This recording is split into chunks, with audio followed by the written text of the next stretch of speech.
श्री स्वामी समर्थ। माझ्या यूट्यूब चॅनलवर तुमचं खूप खूप स्वागत आहे। बऱ्याच दिवसांनी आम्ही तुळजाभवानी देवीला दर्शन घेण्यासाठी गेलो आणि सर्वांना तर माहिती, तुळजापूर हे धाराशिव जिल्ह्यात आहे। महाराष्ट्राची कुलस्वामिनी म्हणजे आई तुळजाभवानी, आणि तुळजाभवानीचे दर्शन घेण्यासाठी खूप ठिकाणाहून येथे भाविक येतात। गर्दी तर खूप असते आणि विशेष नवरात्रात तर खूप गर्दी असते।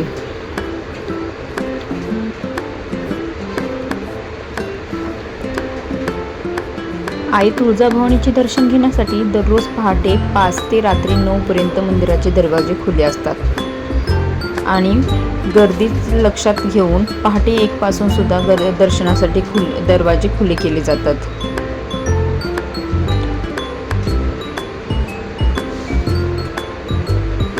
आणि विशेष म्हणजे मंगळवार आणि शुक्रवार हा देवीचा वार असल्यामुळे गर्दी जास्त पण असू शकते।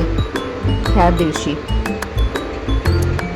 दर्शनासाठी पास पण उपलब्ध आहेत, जे तुम्ही ऑनलाईन चेक करू शकतात। साधारण 200 ते 500 रुपये असा पास आहे।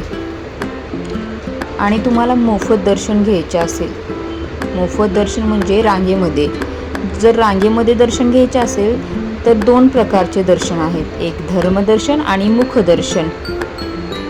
आणि आम्ही धर्मदर्शन घ्यायचं ठरवलं। धर्मदर्शन म्हणजे जे की जवळून दर्शन होते आणि मुखदर्शन म्हणजे दुरून दर्शन होते देवीचे। धर्मदर्शन आणि देवीचे दर्शन घेण्यासाठी साधारण 3 ते 4 तास लागू शकते, ते पण गर्दीचा अंदाज बघून। आणि गर्दी जर खूप जरी असेल तरी 3-4 तासाच्या वर पण जाऊ शकते, कारण रांग किती मोठी आहे त्याच्यावर डिपेंड करते। आणि आम्ही दर्शन घेताना आम्हाला असं वाटत होतं की कधी आमचं देवीचं दर्शन होते आणि कधी आम्ही बाहेर पडतो, पण शेवटी आमचे देवीचे दर्शन झाले। मन असं प्रसन्न झालं देवीचं दर्शन घेऊन। आणि मग आम्ही जे देवीच्या मागे आहेत छोटे मंदिर, मल्हार म्हणजे जेजुरीचे खंडोबा, नरसिंह मंदिर, दत्त मंदिर, ह्या सर्वांचे आम्ही दर्शन घेतले। आणि श्री तुळजाभवानी देवीची मूर्ती तर तुळजाभवानी देवीचा उत्सव नवरात्रमध्ये खूप मोठा केला जातो। त्या दिवशी मूर्तीची मिरवणूक न काढता प्रत्यक्ष श्री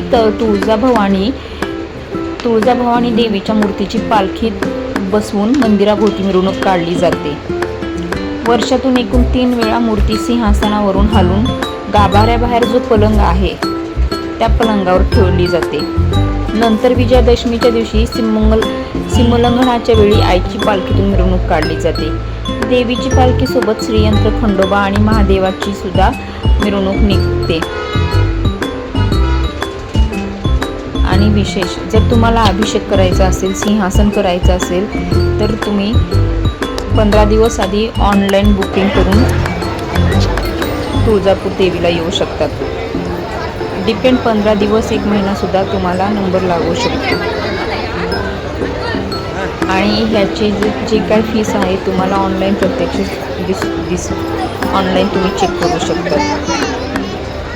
लग्न झाल्यावर जसं की गोंधळ करतात, म्हणजे गोंधळ पूजा असते, ती केली जाते तुळजापूरला। कोणी येऊन करतात, कोणी घरी पण करतात। आणि जर तुम्हाला यूट्यूब चॅनल आवडला असेल तर प्लीज लाईक, शेअर, सबस्क्राईब करा। आणि नवीन व्हिडिओ पाहण्यासाठी तुम्ही माझ्या यूट्यूब चॅनलला सबस्क्राईब करा।